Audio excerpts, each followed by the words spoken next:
Saya dulu itu ya eskal sama hadisnya Nabi, kullu ummati mu'afan illal mujahirin.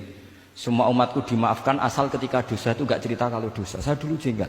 Orang dosa cerita dosa itu kan kesannya jujur baik gitu. Tapi setelah saya pikir-pikir itu bener Kanjeng Nabi. Misalnya sampean cerita dengan anakmu, lihat zaman mondok peloso, sering nak marung utang gak bayar ya biasa. Ya biasa sekolah gak munggah. Itu jujur apa mengajarkan? Mengajarkan. Suatu saat anak sampean goblok, persis bapak.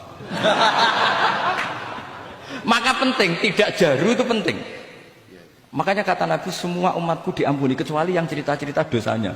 Karena dengan cerita itu artinya apa? Misalnya sampean zaman puber pacaran, terus kamu cerita, lihat disini untuk ibumu ya pacaran, oh tak gonceng ngalor ngidul.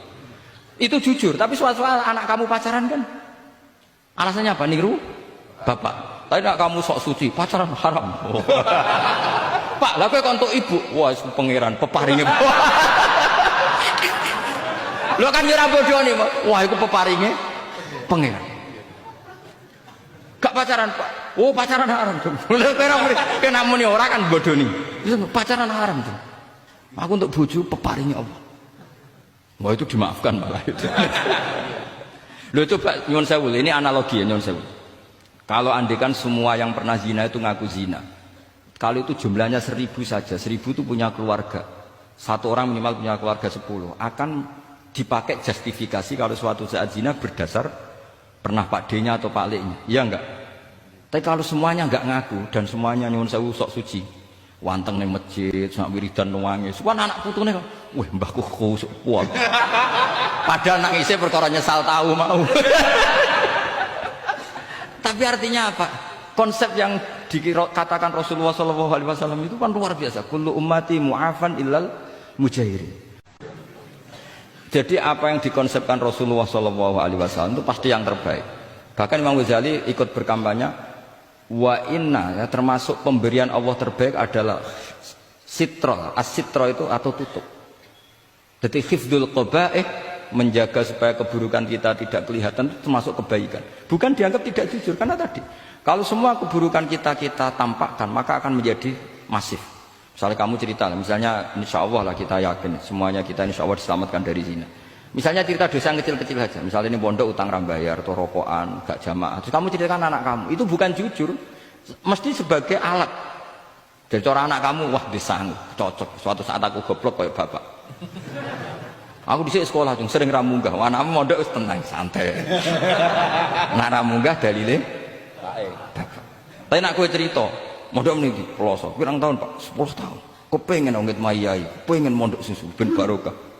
Munggah terus Pak, munggah. Maksudnya ora munggah kelas, munggah apa wae pokoke.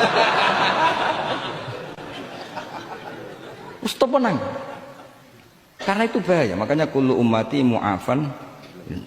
Ma'is ketika ngaku zina itu Nabi itu enggak menolak sampai 4 kali. Ma'is yang memaksa Nabi supaya beliau melakukan rajam, eksekusi. Semua ketika meminta saran sama sahabat, halla satarta bidzalik, kamu tidak usah cerita. Karena tadi logikanya kalau ada ma'is ya, jangan-jangan yang lain juga ya, itu kan menimbulkan macam-macam. Itu hebatnya Islam, malah kita diajarkan awamastur aurati wa amin rawati. Kayak apa baiknya Islam? Tapi kita sekarang karena tidak baca hadis, lalu ada gerakan jujur. Mari semua meresapi dosa masing-masing. Kamu pernah ini istighfar terus nangis. Jebule gerakan ngono iku ya nyun sewu ya ono duwike kan ya repot. Tidak usah seperti itu. Ikuti hadis Rasulullah Shallallahu Alaihi Wasallam bahwa termasuk nikmatnya Allah Taala itu adalah tertutupi semua kesalahan-kesalahan kita. Dan itu barokah bagi hadaddin karena kesalahan tidak muncul. Nah itu sudah untung, agama sudah untung. Ketika kesalahan tidak munculnya agama sudah ikut diuntungkan. Coba kalau semua yang maksiat itu kelihatan, kan seakan-akan hadil ardu mamlu'ah bil masih. Tapi ketika maksiat itu sembunyi-sembunyi, kemudian sing syiar itu adzan, pengajian, kan bagus. Sama nggak boleh protes, tapi itu kan tidak jujur. Ya bukan masalah jujur dan tidak, ini satrul qabaih. Nah ini namanya siasa. Namanya apa? Siasa. Siasa itu tidak harus politik tentang negara. Kita mengelola diri kita sendiri butuh apa? Butuh siasa. Jadi misalnya kamu cerita kebaikan kamu kepada anak, biar kebaikan itu ditiru. Tapi kalau anak kamu tanya, Pak, sampai nate salah, itu sesuatu yang paling saya takutkan, Jum. Karena aku sering naudzubillah minas salah. Tapi Bapak pernah salah enggak? Itu pertanyaan enggak penting. Karena tadi bahaya. Lu enak, maksudnya beragama seperti ini tuh enak. Kullu ummati mu'afan illal mujahid. Itu kan luar biasa. Jadi semua umatku itu diampuni asal tidak cerita-cerita. Misalnya agak cerita ke anak, cerita ke teman. Aku di gendaan, tahu tak ambung. Mesti pikiran kamu, nang pondok pengurus dibeli tahu ngono. Mesti digo, suatu saat aku nak ngono, awas. Atau nak caiki keamanan, awas kita kandakno kan gitu. Tetap ini menjadi alat maksiat bagi yang lain. Jadi tapi saya dulu itu iskal, kenapa ada hadis seperti itu?